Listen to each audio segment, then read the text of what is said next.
함정들 하시고 기도하시겠습니다. 하나님 아버지 감사드리옵나이다. 주의 날 주일 예배로 모인 저희들에게 천상의 맑고 깨끗한 신령한 말씀을 들려주시옵소서. 말씀을 심부름하는 종을 사랑해 주셔서 더하거나 빼지 않게 하시고 있는 그대로 잘 증거해서 전하는 자도 듣는 자도 함께 은혜받는 귀한 복된 시간 되게 하여 주시옵소서. 예수님 귀하신 이름으로 기도 올리옵나이다. 아멘. 주일 예배로 모인 여러분들에게 들려드릴 하나님의 말씀은 누가복음 6장의 말씀입니다. 그 중에서도 특별히 27절의 말씀부터 31절의 말씀까지 근거해서 행복한 삶, 그런 제목으로 말씀을 나누도록 하겠습니다. 자, 여러분들이 잘 아는 대로 예수님께서 수없이 많은 말씀을 하셨고 교훈을 하셨고 가르쳐 주셨고 여러 가지 말씀을 많이 하셨는데, 그 중에 마태복음 5장에 나오는 산상수훈이라고 하는 말씀과 오늘 누가복음 6장에서 말하고 있는 이 말씀이 다 같은 맥락의 말씀인데, 자, 원수를 사랑해라. 오리를 가자고 하면 신내도 동행해주고 오른쪽 뺨을 때리면 왼쪽 뺨도 돌려대고, 이건 참 가히 말로 다 할 수 없는 엄청난 은혜의 말씀이고 능력의 말씀이고 사랑의 말씀입니다. 그런데 이 하나님의 말씀이 현실을 살고 있는 우리들이 적용을 하려면 얼마나 많은 어려움의 문제가 따라오는가, 이거는 설명을 할 필요가 없을 정도로 잘 우리가 겪는 바입니다. 예수님은 제자들을 둘씩 짝지어 전도를 보내시면서 하시는 말씀이, 내가 너희를 보내는 것이 양을 이리 가운데 보낸 것과 같다, 그렇게 말씀을 합니다. 하나님의 생명의 말씀이 우리 사람 속에 일단 접촉이 됩니다. 이건 사람의 능력으로 되는 게 아니죠. 사람의 노력이나 사람의 행위로 되는 것이 아니라 하나님 편에서 베풀어 주시는 바다 물결이 밀려오는 것처럼, 바다 물결이 바닷물이 밀려 들어올 때 이걸 막을 힘이 없어요. 무슨 수로 그걸 막습니까? 이거를 우리는 불가항력이라 그렇게 이야기합니다. 불가항력적인 하나님의 능력으로, 하나님의 은혜로 우리 마음에, 우리 영혼에 하나님의 은총이, 말씀이 밀려 들어오면 우리는 그로 인해서 죽었던 영혼이 새 생명으로 탄생한다, 그런 이야기입니다. 이걸 우리는 리제너레이션, 중생했다 그럽니다. 이렇게 물과 성령으로 거듭난 새 생명을 얻은 영혼이, 새 생명 받은 영혼이 죄악된 세상을 살아가다 보면 그 속에서 그 영혼이 겪어야 되는 일들이 얼마나 심각한지 말로 다 할 수 없다, 그런 이야기입니다. 이걸 우리는 다른 말로는 핍박이라 그렇게 이야기를 합니다. 이해 불가의 핍박을 받아야 됩니다. 이런 현상을 성경은 이렇게 우리에게 가르치면서, 그러면 우리 주님께서 이런 현상들을 모르고 말씀하셨을까? 아니죠. 예수 믿는 성도들이, 하늘의 생명으로 거듭난 생명들이 죄악된 세상 속에 섞여 살면서 이런 모든 문제를 다 당면하는 걸 아신단 말입니다. 아심에도 불구하고 이렇게 명령을 하시고 교훈하시는 이유는 뭘까? 이 방법이 사람에게 행복을 주는 최상의 방편이고, 이 방법이 하나님 나라를 세워가는데 유일한 법칙이기 때문에 그렇다, 그런 이야기입니다. 그래서 이 시간에는 이렇게 어려운 이야기를, 하나님 편에서는 간단하지만 우리 인간 편에서는 이렇게 어려운 이야기를 한번 성경적으로 비춰가면서 어떻게 해야 양을 이리 가운데 보낸 것 같은 그런 현상 속에서 주님이 말씀하신 대로 원수를 사랑하고 모욕하는 자를 위해서 기도하고 핍박하는 자를 위해서 사랑을 베풀고 오른쪽 뺨을 떼면 왼쪽 뺨을 돌려대는 그런 역사를 이뤄낼 수 있을까 한번 찾아보도록, 그리고 한번 성경이 말씀하는 교훈을 상고해 보도록 하겠습니다. 첫째로 인간의 본질의 문제를 우리가 볼 수 있는데, 인간의 본질의 문제는 유아독진입니다. 선악과를 먹은 그때부터 인간들은 다 누구의 통제를 받지 못합니다. 누구의 지배를 받을 수가 없습니다. 유아독존 다 잘났고 다 똑똑하고 다 훌륭합니다. 그래서 자기 말만 옳고 다른 사람 말은 절대로 옳지 않다는 얘기입니다. 이렇게 하다 보니까 여기서 필연적으로 분쟁이 발생을 하고 이 분쟁이 결국 엄청난 참화로 비극으로 결말되는 것을 우리는 수도 없이 많이 겪습니다. 이렇게 유아독존으로 자기만 자기라고 외쳐대는 인생들을 통제하는 방편이 윤리라든지 도덕이라든지 학문이라든지 법질서라든지 아니면 뭐 인생 서열라 뭐 집안에 뭐 촌수를 다져가지고 집안의 어른이고 부모고 자식이고 윗사람이고 아랫사람이고 이렇게 서열로 통제하는 그런 경우, 또 연령 나이 많은 사람이 나이 적은 사람을 향해서 참 속된 말로 내려간다 그랬죠. 자, 나이도 몇 사람 먹은 것이 이러면서 자 통제한다 그런 얘기입니다. 이것이 어느 정도 통제가 가능합니다. 어느 정도는 통제가 돼요. 그러나 이것만 가지고 인간 본성 유아독존적인 이런 모습을 통제하기는 사실 어려운 얘기입니다. 그리고 세상이 상식적으로 법과 질서와 도덕과 윤리가 말하는 대로 그렇게 가면 어려울 게 뭐가 있겠습니까? 안 일어난 데 문제가 있죠. 우리는 부모님에 대해서 부모님의 은혜는 한이 없도다 가히 없어라 그렇게 어머니에 대한 노래를 부르고 부모님에 대한 은혜를 이야기합니다. 물론 맞는 말입니다. 틀린 말은 아니에요. 어머니 사랑 같은 사랑이 어디에 있습니까? 이 세상에. 이 하늘 아래 이 땅 위에 어머니의 사랑 같은 사랑은 없어요. 그럼에도 불구하고 그런 부모님의 사랑에도 가끔씩 어쩌다가 많지는 않겠지만 꽤나 횡포를 부리는 경우도 허다합니다. 억압을 하고 횡포를 하면서도 부모라는 이름으로 부모인데 하면서 부모인데 이렇게 거기다가 걸고 자녀들을 압박으로 억압으로 횡포를 부리는 경우가 허다합니다. 그렇게 해서 횡포를 부리고 억압을 하고 압제를 하고 그래 놓고도 그 자녀 입에서 반항의 말이 나오면 부모에게 불효해 못된 새끼 이러면서 몰려가는 경우가 꽤나 있다 이 말입니다. 그럼 이런 경우에 그 자녀는 부모로부터 당하는 행포만 해도 엄청나게 고통스러운데 행포만 받는 것만 해도 엄청난 상처를 받고 괴로운데 거기다가 불효했다고 못된 새끼로까지 누명까지 쓰네. 이런 경우를 사람들은 이렇게 말합니다. 하늘이나 알까 땅이나 알까 내 속을 그 누가 알랴. 그리고 탄식을 한다는 얘기입니다. 이것이 인간 세상 속에 일어나고 있는 문제들입니다. 부모 자식 간의 문제만 그럽니까? 부부 간의 문제도 마찬가지죠. 자, 신혼생활 처음에 결혼해서 신혼생활처럼 좋은 생활이 어디 있습니까? 그때 같은 천국이지요. 그러나 그 신혼생활도 길어봐야 2, 3개월입니다.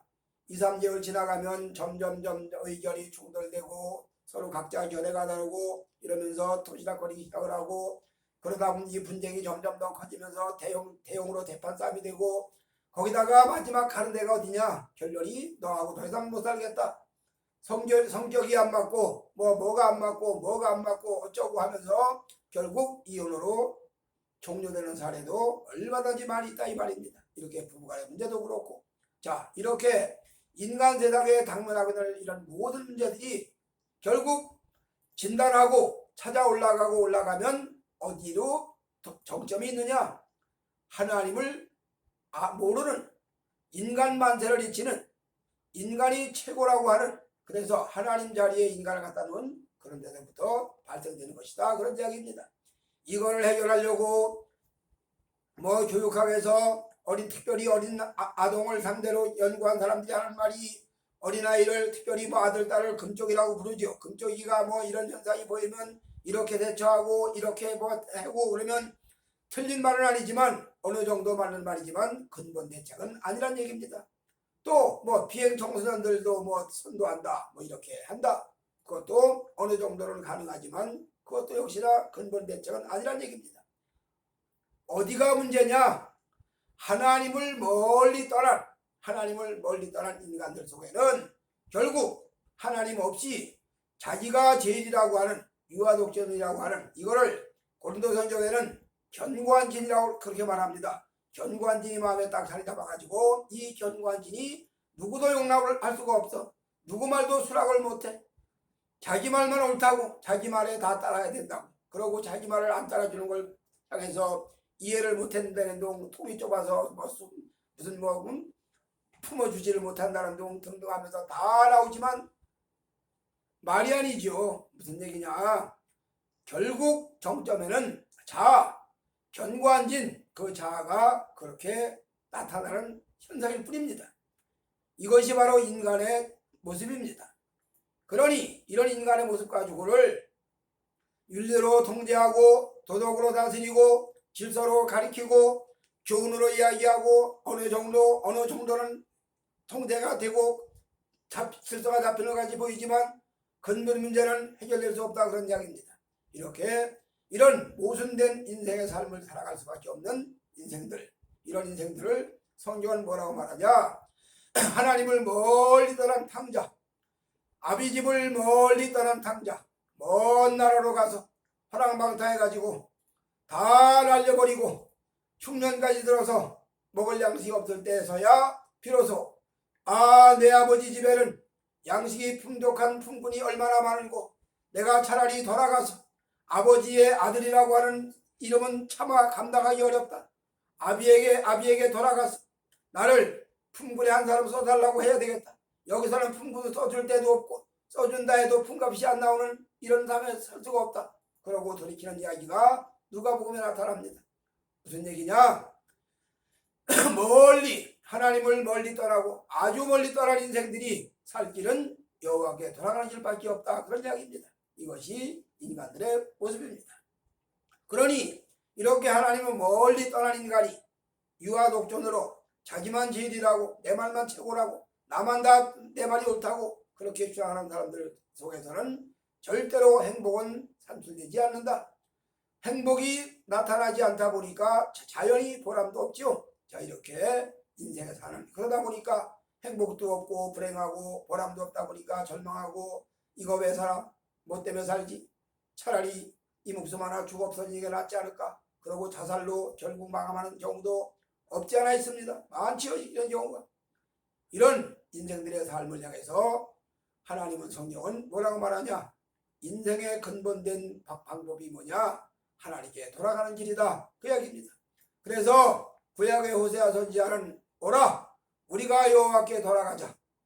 우리가 여호와께 돌아가면 살 길이 열린다. 그렇게 외쳤던 것이죠. 그 다음에 두 번째로 행복한 삶의 방편이 뭐냐? 하나님 섬김에 있습니다. 성경은 여러 군데서 말씀합니다. 이사야가 말하기를 사람을 지은 목적이 뭐냐? 사람을 하나님께서 지으신 창조하신 목적이 뭐냐?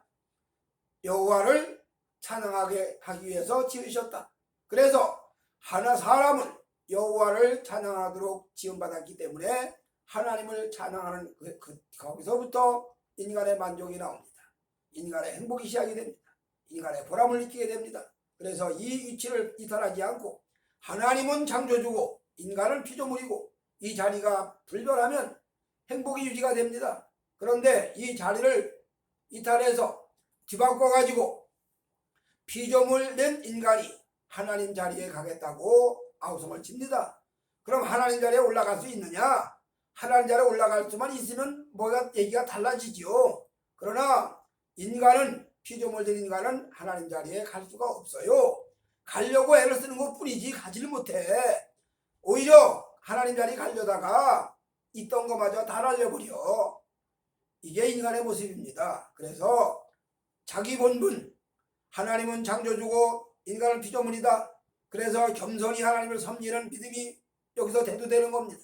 믿음을 가지고 여호와를 경배하고 찬양합니다. 여호와의 높으신 이름을 부릅니다.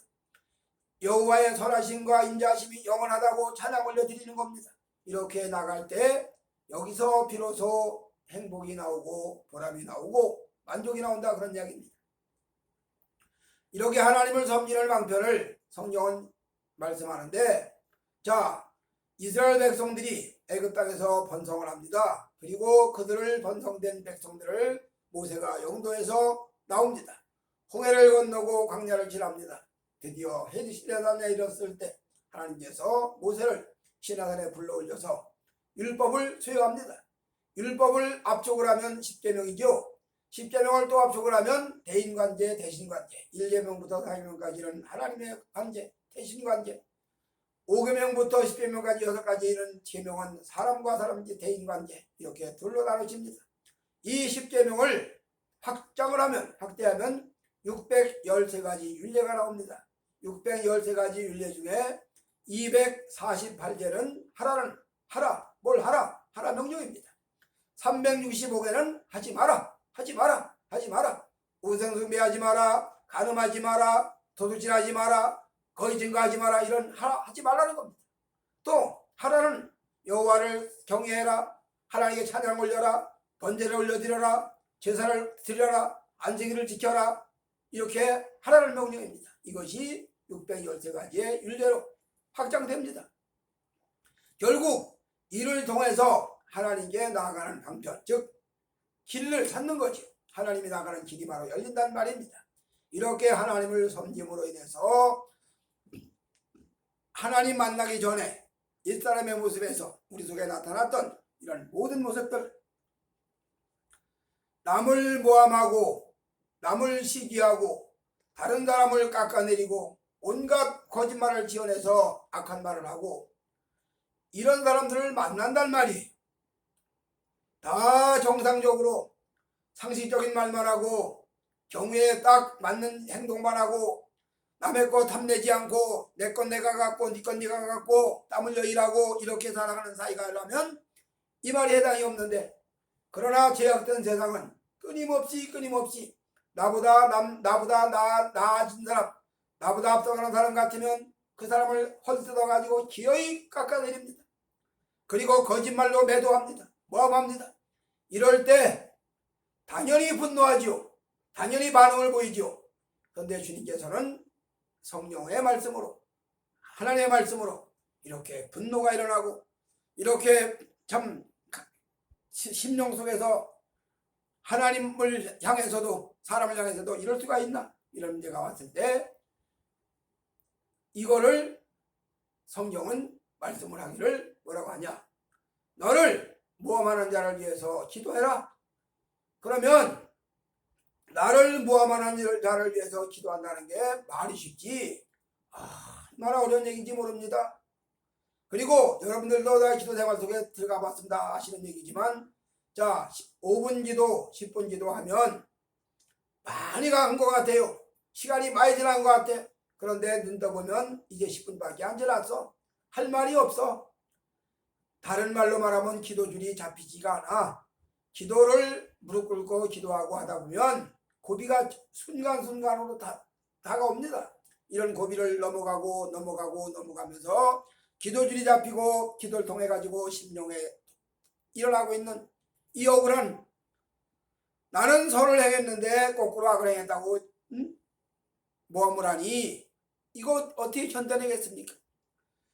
나는 효도를 했는데 거꾸로 불효했다고 불효자라고 매들당하니 이 억울함을 어떻게 해결하겠습니까? 이 속의 억울함이 분노로 그냥 부글부글 끓습니다. 이걸 정리하려다 보니까 이걸 정리하는 데는 20분 기도 가지고 어림도 없어요. 효도를 했음에도 불구하고 불효했다고 매도당할 때, 그것도 한두 사람이 아니라 주변의 모든 일가 친척이나 형제들이 한마음이 돼가지고 아무개가 나쁜 놈이야, 아무개가 불효자야, 저놈이 죽일 놈이야, 부모한테 못되게 굴었어, 이렇게 손가락질하고 매도할 때 당하는 이거를 심령의 분노가 부글부글 끓어. 만약에 분노에 펄펄 뛰면 인생 망하지. 그러나 여호와를 믿는 믿음을 가지고 주여 내가 이렇게 억울함을 당합니다. 내가 이렇게 억울한 모함을 당합니다. 누명을 씁니다. 이걸 해결하려고 기도를 하다 보면 적어도 2-3시간, 서너 시간 진을 쓰고 진을 빼고 애를 써야 평정이 됩니다. 평정이 돼요. 그러면 한 번 2-3시간, 서너 시간 기도해서 평정이 되면 다시는 안 나타나냐? 그 사람들이 여전히 옆에 다 있어. 그러면 어제 나를 향해서 불효했다고 비난했던 사람들 오늘 또 만나? 또 들어? 그럼 또 발생되는 거지. 이렇게 해서 적어도 굉장히 긴 세월 동안 이런 일을 위해서 기도한다 그 말입니다. 이렇게 기도하다 보면 어느 날 드디어 도저히 앞이 보이지 않는 캄캄한 터널 속 같은 그런 터널을, 빠져나올 수 없는 그런 캄캄한 터널을 지나가다 보면 드디어 어느 날 터널을 다 지나오고 밝은 햇빛을 비치는 대지로 나온다 그런 얘기입니다. 도저히 끊어지지 않을 것 같은 그런 결박이 끊어져 나가더라 그런 얘기입니다. 무슨 얘기냐? 기도하다 보면, 찬양하다 올리다 보면 어느 순간에 때가 되면 다 정리가 되더라 그런 이야기입니다. 바로 이걸 얘기하는 겁니다. 이걸, 자, 나를 모함하는 자, 나를 핍박하는 자, 나에게 온갖 누명을 씌우는 자, 나를 향해서 험담하는 자, 거짓말로 억울하게 하는 자, 이런 자들을 이겨내는 방법이 찬양으로, 기도로 진을 빼고 하다 보면 어느 순간 드디어 내 속에 역사하는 이런 분노라든지 섭섭함이라든지 이런 것들이 다 물러나가고 하늘나라가 이루어지면서 드디어 그들을 그분의 마음으로 내 뜻이 아니고 내 의지가 아니고 하나님의 말씀과 성령에 붙잡혀서 그들을 측은히 여기는 마음이 일어나게 된다 그 얘기입니다. 이게 일어나기까지 얼마나 긴 세월을 거쳐야 되는지 알 수 없는 얘기예요. 어거스틴이라고 하는 사람이 어머니 모니카의 그 기도를 통해 가지고 그가 세계가 바뀌고 결국 기독교 천년의 주초를 놓는 위대한 인물이 되었습니다. 오늘 예수님이 우리에게 말씀하신, 자, 너를 모함하는 자를 위해서 축복하고 너를 비난하는 자를 향해서 기도하고 너를 거짓말로 해롭게 하는 자를 향해서 선을 베풀고, 이런 일이 이루어지기 위해서는 엄청나게 많은 뼈가 상하는, 살이 찢어지는 그런 고통의 기도를 통과하고 그런 고통의 찬양을 올리고 한마디로 생리파이스, 하나님 앞에 희생제물이 올려지는 그런 과정을 겪어야만이 이것이 통과된다 그런 이야기입니다. 그리고 이때쯤 되면 성령님이, 말씀 하나님이 함께 하셔서 그들을 불쌍히 여기는, 측은히 여기는 그런 강력한 은혜의 마음이 마음속을 자리에 잡고 있게 된다 그런 이야기입니다. 이것이 믿음이에요. 이것이 믿음이라고 간단하게, 물론 다 믿음이지, 주일예배 참석하는 것도 믿음이고 다 새벽예배 가는 것도 믿음이고 다 믿음의 형태이지만, 그러나 그 믿음의 깊이를 들어가다 보면 이렇게 원망하는 자, 원망만 해도 괜찮지, 모함하는 자, 거짓말로 누명을 씌우는 자, 모함하는 자, 중상모략하는 자, 온갖 비방하는 자, 이런 자들을 다 뛰어넘어서 그들을 극히 여기는 마음까지 올라가는, 여기가 믿음의 상당한 정점이겠죠. 물론 믿음의 정점은 여호와를 섬기는 데 있고 하나님을 영원롭게 하는 데 있고 그분을 영광 돌려드리는 데 있습니다. 그러나 하나님을 영광 올려드리고 하나님을 영원롭게 해드리다 보면 우리 주위에 괴롭히는 자들, 모함하고 거짓말하고 중상모략하고 뒤집어 씌워가지고 음해하고 이런 모든 자들을 다 뛰어넘는 역사가 일어난다. 이것이 믿음의 문제입니다. 그 다음에 세 번째로 여호와를 향한 믿음의 문제만 가지고 사람 관계가 없으면 어떻게 되겠어요? 하나님을 섬기는 믿음이 있으면 반드시 인간관계, 사람관계도 나타난다. 세 번째로 이웃사랑이죠. 이웃사랑. 하나님 섬김, 이웃사랑. 자, 이웃사랑의 문제가 오는데, 이웃사랑의 문제가 베드로가 이렇게 묻습니다. 예수님, 나에게 잘못하는 자를 내가 7번 용서해 주면 되겠습니까? 그렇게 물어요. 그러니까 예수님이 베드로야, 7번뿐만이 아니라 70번씩 7번도 용서해 줘라 말씀합니다. 무한대 용서를 말하는 거죠. 이게 우리가 살아가는 인생살이, 특별히 믿음 생활을 하는 사람들의 주어지는 과제입니다. 믿는 사람들이, 뜻이 맞는 사람들이, 마음 맞는 사람들이 만나가지고 알콩달콩 재밌게 살면 얼마나 좋겠어요. 주거니 받거니 하면서 웃음꽃이 피고, 이거 뭐 행복이 극치지.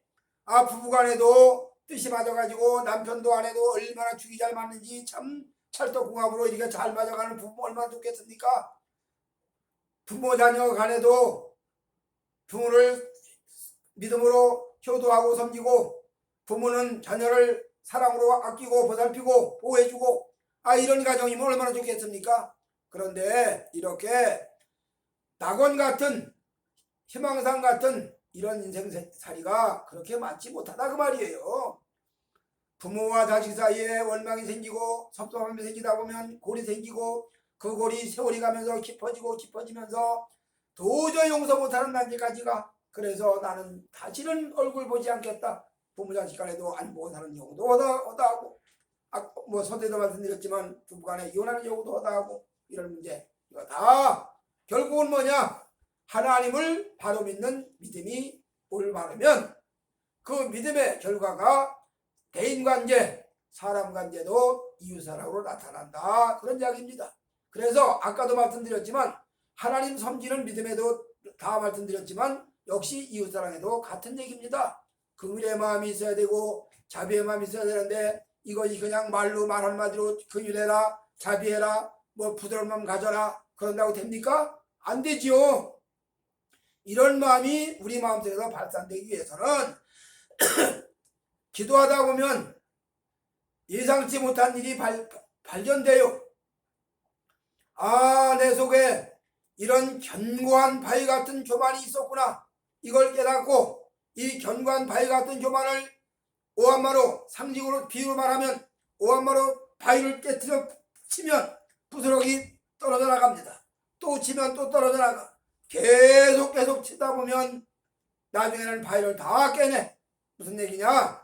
긴 세월 많은 기도가 요구된다. 또 가시나무, 거대한 가시나무가 있어. 이것이 발견이 안 돼. 처음에는 몰라. 기도 속에 들어가야 발견되지요. 그래서 이것이 발견되면 이걸 위에서 뭐 10cm씩 잘라내. 계속 잘라내. 매일같이 하루 4시간 기도하면 한 10cm 잘라내고 그 다음날 또 4시간 기도하면 또 10cm 잘라내고 나중에 다 잘라내서 뿌리까지 파내. 그러면 그 땅이 가시나무에던 그 땅이 다 파내졌으니까 아주 옥토밭이 되는 거죠. 거기다가 복음의 싹이 나라고 자라나서 가시나무 대신에 포도나무가 심겨져서 좋은 열매를 맺는다 이 말입니다. 이것이 이웃사랑이에요. 그러니까 결론적으로 이제 말씀을 마칩니다. 오늘 예수님이 산상수훈에 이렇게 말씀한 이 말씀, 누가복음 6장에 말씀하신 이 말씀, 자, 우리 인간의 힘으로는 도저히 불가능합니다. 어떻게 나를 모함하는 자를 축복하겠습니까? 어떻게 나를 억울하게 하는 자를 용서하겠습니까? 어떻게 나에게 거짓말로 뒤집어 씌워가지고 괴롭히는 자를 사랑할 수 있겠습니까? 인간 힘으로 도저히 불가능합니다. 기도 속에 찬양 속에 잡혀서 그것도 처음에 조금 가지고 어림도 없어. 늘 말씀드렸지만 밥 한 끼에 한 숟가락만 먹고 반찬 한 가지 집어먹어도 먹긴 먹은 거야. 안 먹은 건 아니야. 그러나 한 숟가락에다가 김치 한 조각 먹었다고 한 끼 먹은 게 아닙니다. 안 먹은 건 아니지만 그것도 먹은 것도 아니야. 한 끼를 제대로 잘 먹어야 먹은 것처럼 마찬가지로 영적으로도 마찬가지로 기도가 채워지고 찬양이 채워지고 하나님이 원하시는 분량까지 올라갔을 때 비로소 하나님을 향한 믿음도 사람을 향한 이웃사랑도 하나님 섬김과 이웃사랑이 다 같이 이루어지는 거다 이 말입니다. 그래서 본래적으로 유아독전적인 그런 모습을 가진 인간이 하나님을 만나면 축복이죠. 하나님을 만나면서 하나님을 섬기게 되고 그 섬김이 자라고 또 자라서 큰 깊은 믿음으로 높은 믿음으로 자라고 그 높은 믿음이 그 깊은 믿음이 이웃사랑의 결과로 열매로 나타나서 결국 오늘 우리가 읽은 누가복음 6장의 말씀대로 모욕하는 자를 위해서 축복하고 저주하는 자를 위해서 선을 베풀고 악을 행하는 자를 향해서 긍휼을 베푸는 그런 역사가 일어난다. 그런 얘기입니다. 바로 이걸 잘한 사람이 누구냐? 6.25 직전에 순천에서 일어났던 여순반란 사건, 그 여순반란 사건을 통해 가지고 손양원 목사님 두 아들이 북도들의 손에 죽임을 당합니다. 적도들의 손에 죽임을 당해요. 나중에 세월이 간 다음에 손양원 목사님이 자기 아들을 죽인 자를 양자로 데려다가 아들을 삼아가지고 사랑을 베풉니다. 결국 그 사람이 손 목사님의 그 사랑에 감동을 받고 감화를 받아서 그 자도 결국 예수님의 구원의 도리를 깨닫고 큰 믿음의 사람으로 바꿔진 것을 성경은 이야기하고 성경이 아니라 교회사는 이야기를 하고 있사옵니다. 우리 모두가 다 사랑의 원자탄이라고 하는 손양 목사님의 일대기가 우리는 다 한 번씩은 다 들었죠. 이렇게 많지는 않지만 그런 위대한 분들이 드문드문 한 분씩 존재합니다. 우리 모두가 다 이렇게 큰 믿음이 되어서 말씀대로 마태복음 5장이 이야기하는 대로 누가복음 6장이 이야기하는 대로 나를 괴롭히는 자를 위해서 기도하고 모함하는 자를 위해서 축복하고 해롭게 하는 자를 위해서 돌아보고 이렇게 되는 이 단계까지 가면 여기서 비로소 하나님의 나라가 이루어지고 많은 사람이 과연 저 사람은 하나님의 아들이 분명하다, 저 사람은 하나님의 나라가 주의 백성이 분명하다, 이런 얘기가 돌아온다, 그런 이야기죠. 오늘 아무쪼록 저와 여러분이 교리상으로 성경 지식으로 이렇게 하는 걸로 끝나지 말고 삶 속에서 이런 현상이 이루어질 수 있도록 우리 믿음이 더 많은 기도와 더 많은 찬양과 더 많은 믿음의 선한 싸움을 싸워가는 동력이 요구된다, 그런 이야기입니다. 이런 믿음의 삶을 잘 살아내셔서 하나님 앞에도 사람 앞에도 인정이 되는 복된 믿음의 길이 되어지시기를 주의 이름으로 축복해 드립니다. 아멘. 하나님 아버지 감사합니다. 귀한 말씀 주시니 감사하고 이 말씀의 능력대로 살 수 있도록 복 주시옵소서. 예수님 귀하신 이름으로 기도 올리옵나이다. 아멘.